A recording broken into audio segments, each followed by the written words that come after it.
Welcome to Ideation on part 3 of SQL video series. I am Ganesh. In our previous video, we have learned the basic concepts required for SQL. In this video, we will go through the database software installation process.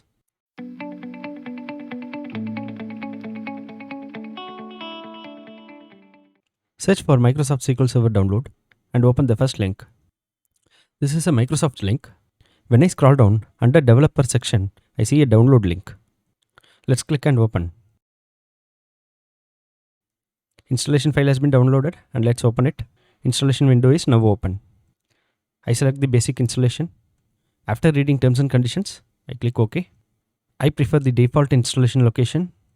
Installation of SQL Server has started. The size of the file is close to 1.3 GB, so it is taking some time to get it installed.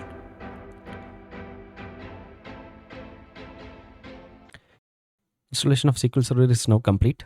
Here we have connection details and log folder details. I go with the default details. If I look at the bottom, I see install SSMS. SSMS is nothing but SQL Server Management Studio, which is used for accessing the SQL Server and developing the components in it. Let's install that.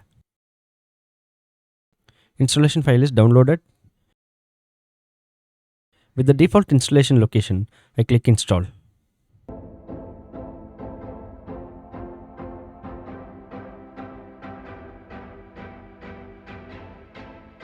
As the installation complete, I go to Start menu and search for SQL, so I will get SQL Server Management Studio.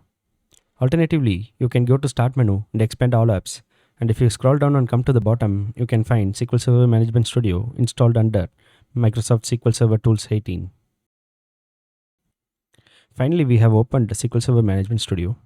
Leave server type as database engine. Server name, we can specify our laptop name. If you are installing, you can give your laptop name.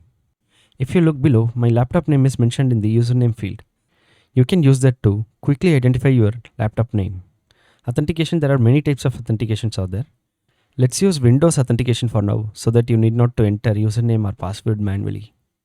Since we have installed the SQL Server in this laptop, this machine is considered as server. But in real time, SQL Server will not be installed in laptops. It will be installed in dedicated database servers. I'm not going to talk about servers as this video series is intended for SQL. If you want to understand more on the servers, then please do comment. Based on the interest, I will add videos related to it. Software installation and setup is now complete.